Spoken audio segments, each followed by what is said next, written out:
In the last class, we have done a revision on module 2.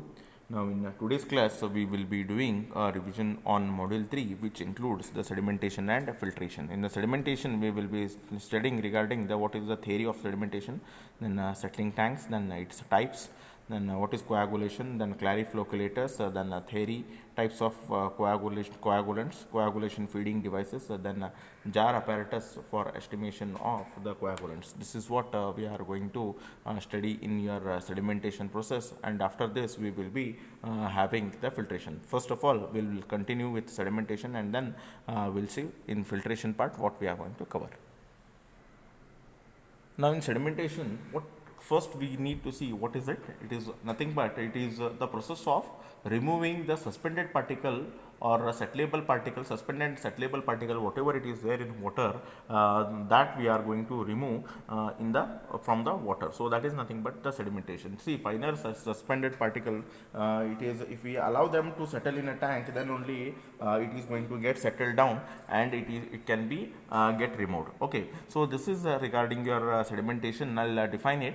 Sedimentation is the process of removal of settleable and suspended particle which are present in water by allowing the water to stand in a tank for a certain amount of duration time. That is nothing but called as an sedimentation. Now, in a sedimentation tank, we are going to have the different types in the types of settling. In this, we call it as an type 1 settling, type 2 settling, type 3 and type 4 settling. So we will see what is type 1, what is type 2, what is type 3 and what is type 4.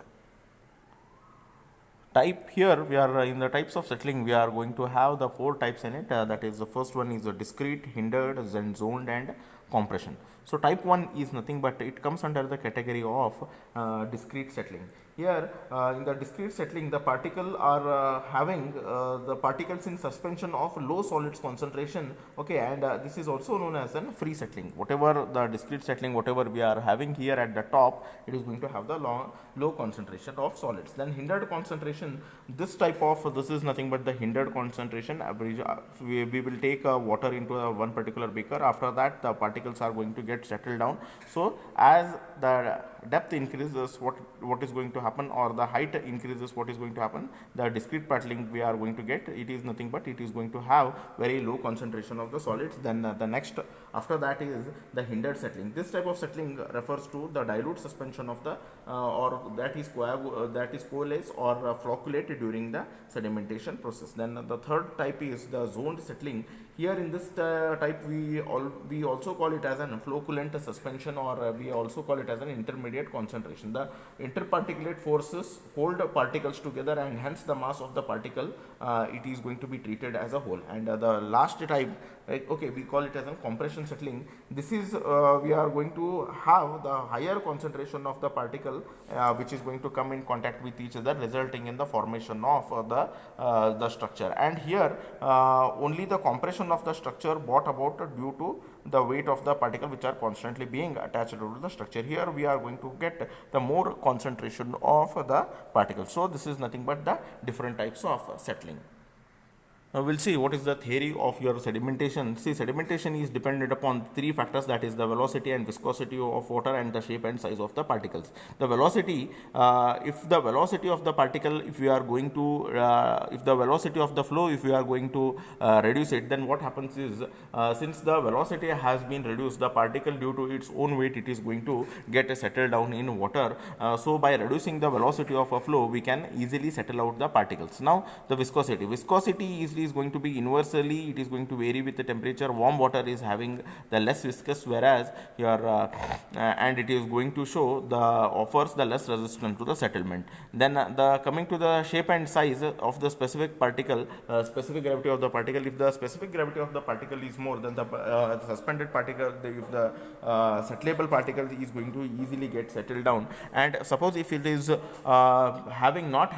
to have the too much amount of specific gravity, we can increase the specific gravity of it by having the coagulation process. So this is how your theory of sedimentation is important. Now based upon the types of sedimentation tank, we are going to divide it into the two categories. First, based upon the flow of the tank, then based upon its shape. Based upon flow, we are going to divide it into the rectangular and the circular. Rectangular tank, it is we are going to have the continuous flow and as well as intermittent flow. Now what is the continuous flow is by having having the control on velocity, we can reduce the velocity of the flow, and as I have told just now, we can, if we reduce the velocity of the flow, then what will happen, the particle are easily going to get settled down. It's due to its own weight and it is going to get removed easily. Okay, if we are not giving or if we are not reducing the velocity of the flow, then what will happen, the particle will travel through the with the greatest velocity and it is not easy to settle down the particle. So that is nothing but your continuous flow. In a continuous flow, what we are going to do, we are going to restrict the velocity of the flow. Usually we restrict the velocity of the flow to 0.3 meter per second. Then intermittent flow is here. Intermittent flow is in a tank. What we are going to do is we are allowing the water to stand in a tank for a period of 24 hours, and within that 24 hours period, whatever the particles are going to get settled down at the bottom, that we will be taking out the supernatant liquor, and after 24 hours the particle are going to be get settled down, that we are going to remove it. That is nothing but the intermittent flow. Okay, then we are going to have the different types of based upon the horizontal flow. We are going to have the horizontal flow sedimentation tank.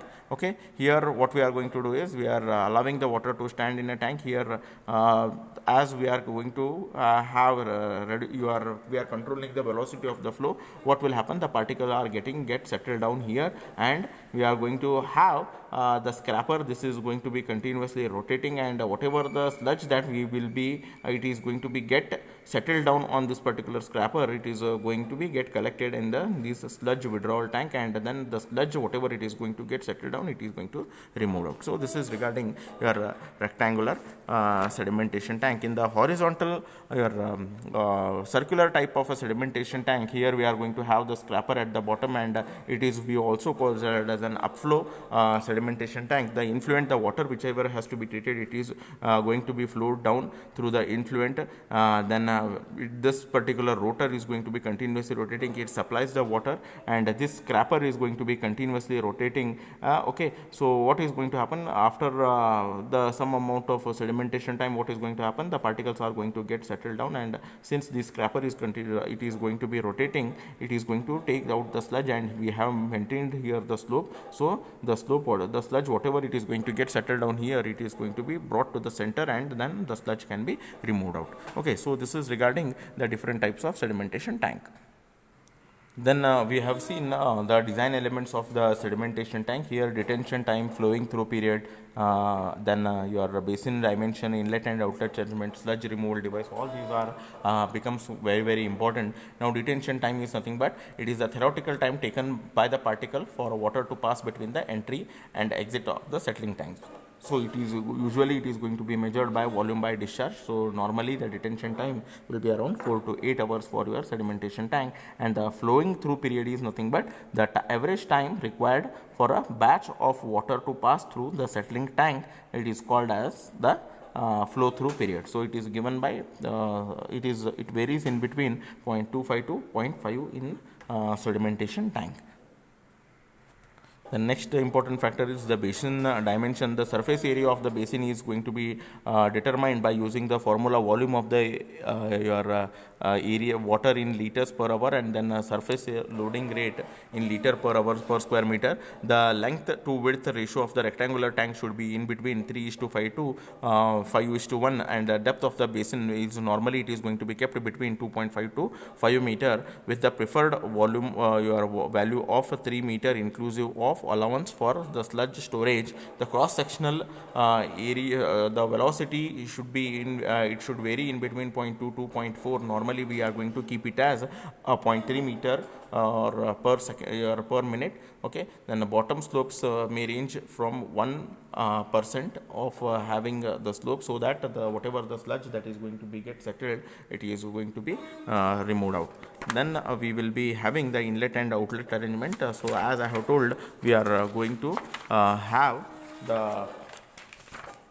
the inlet and outlet arrangement. Here we are going to have the baffle wall at the inlet, so that whatever the water we need to treat it, if we don't provide these baffle wall, whatever the sludge or whatever the suspended solids, whatever it is there, it will directly enter into the sedimentation part. So by having these baffle wall, we are going to have the control on the velocity, and also we will be not allowing some of the suspended particles which are present in that particular water. The next concept in your sedimentation tank is the coagulation and the sedimentation tank. In a normal sedimentation tank, we are allowing the particle to remove by its own weight. Now, if the particle are not able to remove by its own weight, we will be using certain coagulants, so that the coagulant, after adding into the water, it is going to attract these suspended particles which are going to present in water, and it is going to increase its size. And what will happen is the specific gravity of the particle is going to be get increased, and it is going to be get settled down. We call these spherical particle, after they increase their size, we call them as a floc. And the process of allowing these particular floc and allowing to settle down at the bottom, we call it as an flocculation. Together we call it as an coagulation sedimentation. That is nothing but your the use how your coagulants are going to help you. Now we will see what are the different types of coagulants that we are going to use.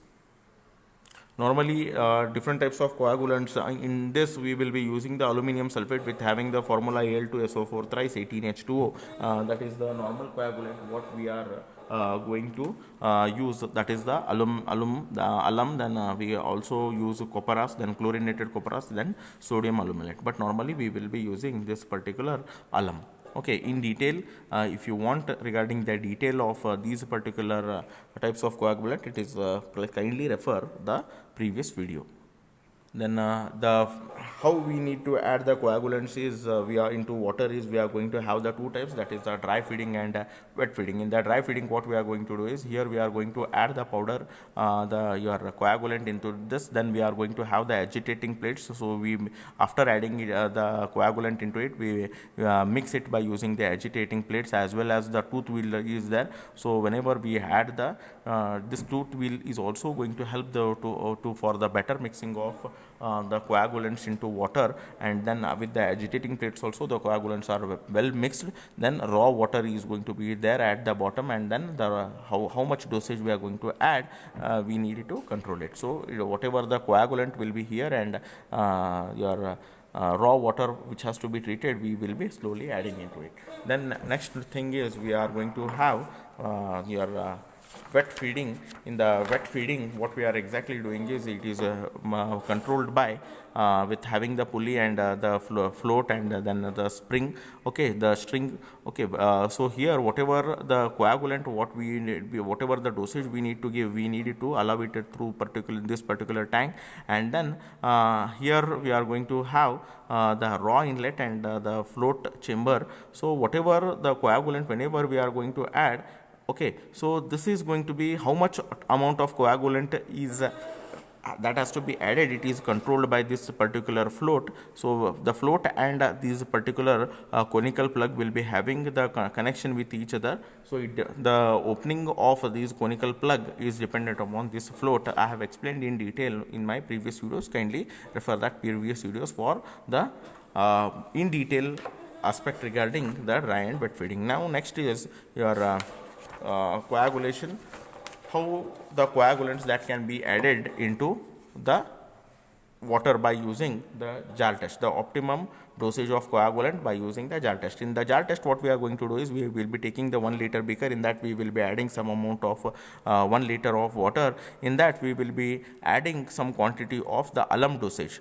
Okay, so the water which has to be turbid, which is turbid or which has to be treated, in all these 6 jars we will be adding that particular water. And then in all the 6 jars we will be adding say 0.5 1 mg, 1.5 mg, 2 mg, 2.5 mg, 3 mg, like this we are going to add the water, add the coagulant into this, and then we will be starting on these mixer with having, initially we will be keeping it as 100 rpm for 1 minute, and then we will be keeping for 30 minutes at a rate of 40 rpm, so that the coagulant is going to be well mixed. And after adding the coagulants, these coagulants will attract the suspended particle which are present in that, and then it is going to be get settled down. Now settled, at the end what we are going to do is we will be taking the supernatant liquor out of these particular jars. Now whichever jar is going to give less amount of the turbidity, that will be considering it as an optimum dosage of the coagulant. And also the pH factor is also important, which has been told to you in the previous class.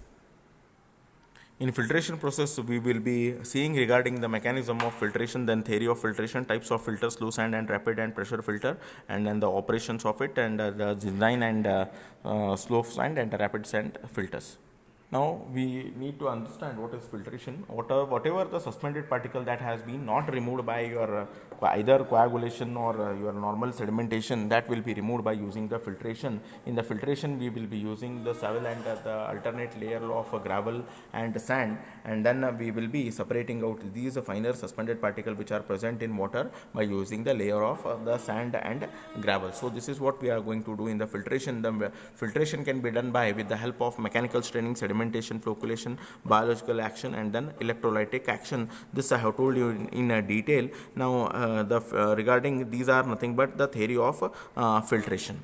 Okay, mechanical straining, sedimentation, and then biological action and electrolytic action. Now coming to the types of filter, we are going to have the two types of filter. The filters will be divided into slow sand filter and rapid sand filter. Rapid sand filter is further divided into the rapid gravity filters or your pressure filter. Okay, slow sand filter, here the rate of filtration is a little bit slow than your rapid sand filter. Usually this is going to be adopted where very few amount of water demand is there. There we are going to adopt this particular slow sand filter. Okay, wherever the rate of filtration or the water which has to be treated it is or required it is small, there we will be using the slow sand filter. Now next is a rapid sand filter. Rapid sand filter, the rate of filtration will be faster than your slow sand filter, and these normally we will be utilizing this in the cities which is going to be require the higher water demand. So normally in cities we will be using the rapid sand filters. The slow sand filter is going to have the alternate layer of this is constructed either of masonry or concrete, and it is going to have the alternate layer of the sand and gravel. Usually the finer layer of sand will be placed at the top, and as the size is going to increase, we are going to keep it bottom, and then for a gravel also we are going to maintain the same. So what is going to happen is whatever the water that has to be treated or the suspended particle which has to be removed from water, we will be allowing it through the inlet with having the baffle wall. Then the water is going to be passed through this sand and gravel layer. Okay, so suspended particle whichever it is there, it is going to be get arrested by these layer of sand. Okay, so the finer particle, suppose if there are some of the suspended particle whose pore size is smaller than the pores which is present in sand. So what is going to happen is it is going to getting arrested once the voids of these sand is becomes much more smaller than these finer particle, then the particles are going to be get arrested, and then the particle will be get removed. So first the water is going to be passed through this layer of sand, and then it is going to pass through the layer of the gravel. So it is going to have the components like enclosure tank, filter media. I have already told you it is having the sand and the gravel bed. Then the base material is, we call it as usually it is going to have the gravels in it. The under drainage system is nothing but the water after getting filtered, it is going to be get into the central drain through these under drains, and then it is going to be the water after purifying we are going to get it out from your filtration tank. From here we are going to get the output. Okay, this is your rapid sand filter. As you have seen, the here for your slow sand filter, we wash it, we wash it after 2 or 3 months, and here your rapid sand filter, the rate of filtration is very fast rather than your slow sand filter. Here it is going to have the again the layer of the sand and gravel layer. Okay, the working is same, the filtration is same, but here the backwashing is going to be different rather than your slow sand filter. What is backwashing is, from here you can see there is a water storage. Here we will be allowing the water, and whatever the suspended particle which has been arrested in these layers, it is going to be get backwashed by the backwashing. So from here, when during the cleaning process, what we are going to do is we are going to open the valve, and then from here the water is going to be get forced with the pressure. So whatever the suspended particle, it is going to be get arrested in these particular pores, it is going to be get removed, and then it is going to be taken out from your the wash water is going to be taken out. During filtration, what is again the same process of your normal sedimentation, the water is going to be get filtered from the layer of sand and gravel. Whatever the suspended particle, it is going to be get arrested into this sand and gravel, and then it is the filtered water will be taken through these particular under drains. Now next is your pressure filters. Pressure filters are having the higher flow rate than your rapid sand, your rapid sand filter. Here again the construction, it is either your vertical, it is going to have the horizontal pressure or the vertical pressure bed. Only the filter media and all, it is going to become the same. It is having the sand and the gravel layer, but having the higher rate of filtration. Usually what again the working is also same. The sand layer and the gravel layer, first the water which has to be treated is it has to pass through the layer of sand, and then through the layer of your gravels, and then it is going to be collected into the under drain, and then it is going to be taken out. So this is how your your pressure filters. So normally we will be using it in the industries rather than in your municipal areas, but for municipal areas we prefer the rapid sand filter because it is going to have the good efficiency as compared to the pressure filters. The operation problems that these filters is going to have, the clogging and your clogging of the sand, then cracking and of the filter media, then formation of the mud balls, air binding, sand incrustation, then the sand leakage. Such kind of a problem, it will be normally it will be there in your filter units. So this is regarding your filtration. We have learnt what is filtration, what is the mechanism of filtration, then what are the different types of filter, then working of it, then the backwashing of it. So this we complete module 3 in for your repetition. So all the things again in the repetition also we have covered it, and normal theory class also we have covered in detail, and in this particular class we have just overviewed the things what we have covered in the module 3. Thank you.